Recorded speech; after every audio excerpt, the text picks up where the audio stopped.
adventure and passion. It became at once easier and harder to find my center as a human instead of a wolf. Easier because I remembered being a leader, a fighter, a girl. Harder because I knew what I'd done to Connor. The thing that had sent me fleeing to the wolves to begin with. My skin heated in shame, and I stared miserably into his blue eyes. His flawless features showed no emotion, which meant nothing. He was good at hiding what he felt. He'd had to be, because he'd spent years living among citizens, concealing the air-controlling ability that would have got him thrown into detention.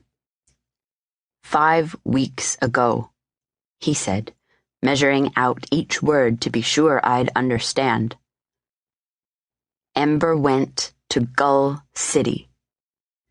Do you remember that? I did.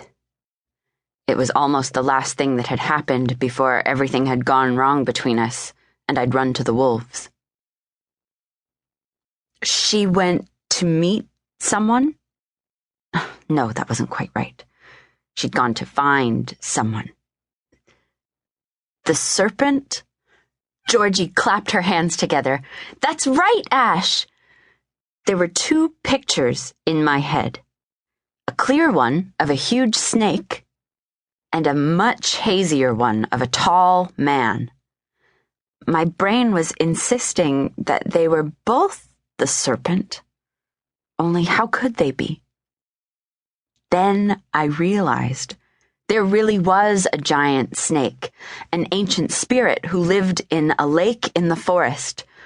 But the man Ember had invented. She made up a rebel, and we called him the Serpent. I dredged up the knowledge I needed. Our imaginary rebel was trying to overthrow the Citizenship Accords, the law that made anyone born with an ability an illegal. Our abilities were supposed to make us a threat to the balance, the harmony of the world. Most illegals were locked up in detention centers, except for those few whose abilities were considered benign enough to be given an exemption from the Accords, or the ones who ran away, like us. We'd started rumors about the serpent to give the government someone else to chase besides the tribe. Recently, though, we'd heard stories that some guy claiming to be the serpent had started appearing at rallies against the Citizenship Accords. So Ember had gone to Gull City to check it out.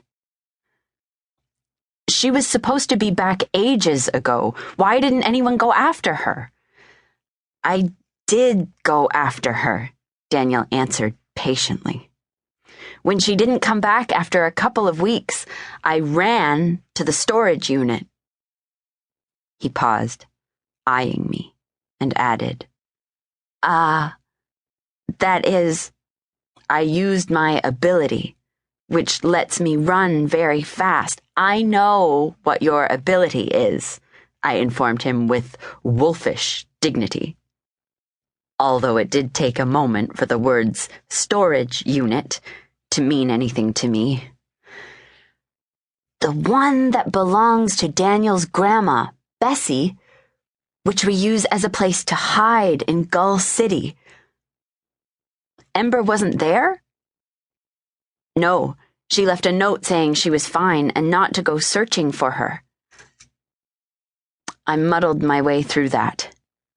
It was dangerous for Ember to go off alone, only not as dangerous as it used to be because... Oh, yes, things were better for illegals now. Belle Willis, a reformer, had recently been elected prime of Gull City, and she'd cut back on all the enforcer patrols and the spot citizenship checks. Besides which,